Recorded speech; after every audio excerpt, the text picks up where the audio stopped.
morning and welcome to Austin. I'm Jennifer Chenoweth, I'm a visual artist, and my project is the XYZ Atlas. So, what gives you a sense of belonging to a place? What allows you to feel whole and attached and part of a community? I grew up as an at-risk kid in poverty and in isolation with abuse and medical neglect. It wasn't fun, but I am really good at persevering. And I was trying to find a way to make sense of all of my experiences and my story so that I could feel whole and have a good life, which I'm grateful to get to do. I came across Robert Plutchik's theory of emotions, and this was a tool that helped me visualize emotional wholeness. So for me, I was able to really get it here when I could understand that through his chart, emotions were relational. Joy, apart from grief, fear is opposite of anger, and you get to awe somewhere between fear and surprise. It allowed me to feel all my feelings instead of being terrified that they were going to overwhelm me. And with that, I was able to heal and feel whole and start to get to live the life that I wanted and that I think is awesome. I'm really lucky to get the chance to be an artist. I'm lucky to be here. I'm really grateful to have the opportunity to present these ideas to you here, so thanks. I started making a lot of artworks that visualized emotional wholeness. The XYZ Atlas started as an art installation, and we've made many artworks to visualize why here, why right now, attachment to place, and how you can experience all your emotions fully. We've had shows at Barton Springs, which is the high point of experience in Austin. We've had shows at the UT Psychology Department building. It's been really a great adventure. This is a map, an emotional map of Austin created using ArcScene.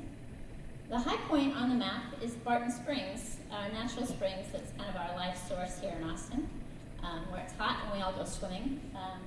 The low point is the rut of our mortality that goes along I-35 with our traffic issues. It is used, we created a 20-question survey where participants answered questions like, where do you laugh the hardest? Where do you go to reconnect with nature? Where was your faith in humanity restored? To where were you injured or assaulted? Where were you when you found out your trust had been betrayed? And where do you experience your own mortality? So we asked lots and lots of people these 20 questions, and we created this map using ArcScene and GIS, and we give it an X and a Y location according to the place of somebody's answer. A Z point up if it's a positive experience, and a Z point down if it's a negative experience, and it's color-coded to the chart of emotions.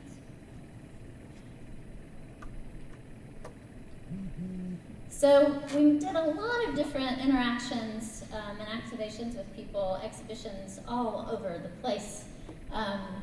We got to present a scale map where we draw a scale map of Austin on a field with soccer field chalk. And we have people take survey flags and answer the questions by marking their locations in certain places around Austin. And so we were able to really engage with lots and lots of people in a lot of different ways. So that they trust us with their most intimate stories. We started the project in 2013 at an exhibition. One parting thought?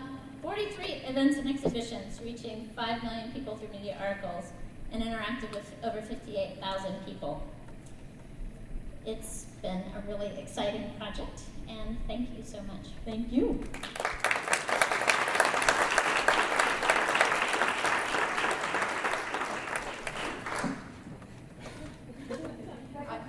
It's funny because I was really, I got kind of lost. Thinking about the question, where was your faith in humanity restored? And so it was just interesting watching everybody after the presentation kind of going. So any thoughts? Yes, I'm wondering how, I'm really interested in the idea of mapping sort of states of well-being or sadness onto physical places in the public realm. But I'm wondering how the atlas informs the art. Is there any relationship between the two? How would there be a more dynamic interplay? That's a great question. People's answers formed the art, both by different types of maps we made and by the ability to take stories and make everything from catalogs to installations to opportunities where people can handwrite their stories and pen them up anonymously in public. So it's a really two-way street of inspiration. I make a big sculpture that gets people's attention, and then they say, "What is that?" And then I start to talk to them about the project, and then they respond, and then they're like, "Oh, give me that survey." And then I take the stories that they tell and then turn it back into art again. So I hope that answers your question.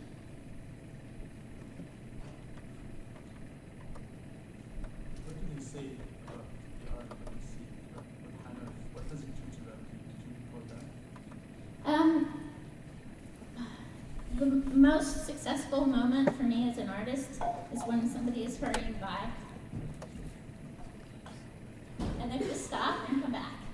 And it's something that they came across in a public space or at a public event, and it's so engaging and dynamic that it catches their attention and it inspires their curiosity to learn more.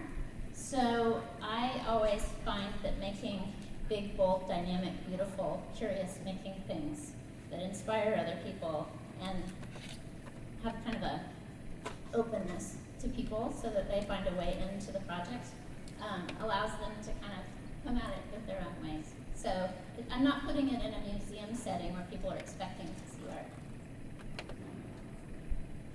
Okay, so you spoke to the story mapping, people being able to engage through sharing their stories and plotting those, and the one example on the soccer field.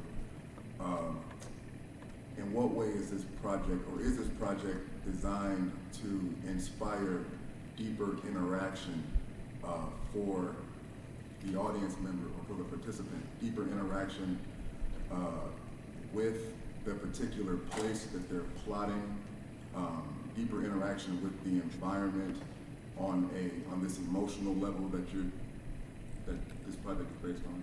Yeah. So one of the most fun things that happened the very first time we did this was two of my friends who came to the art opening who didn't know each other, both were putting a flag at the same spot at the same time. And so that's a very analog way of being like, hey, that's my spot. Well, that's where we fell in love. Oh, that's where you go and reconnect with nature. So it started conversations like that. But I'm hoping that we can create a digital platform so that you could use your phone to reveal stories of place, so that you could have anonymous shared stories geolocated in a place that you could share your common experience. One of the really interesting things I discovered in it was that people put their negative experiences, if they had experienced trauma, multiple answers in one place. It's trauma. But rarely did people put all their, or even several of their positive experiences in the same place. But collectively, we had that one big peak. That was really cool. Collectively, we have a positive high. Individually, we have trauma. So I thought it was really interesting, and little kids got it, old people got it, all kinds of people were like, ah. So, And thank you. thanks.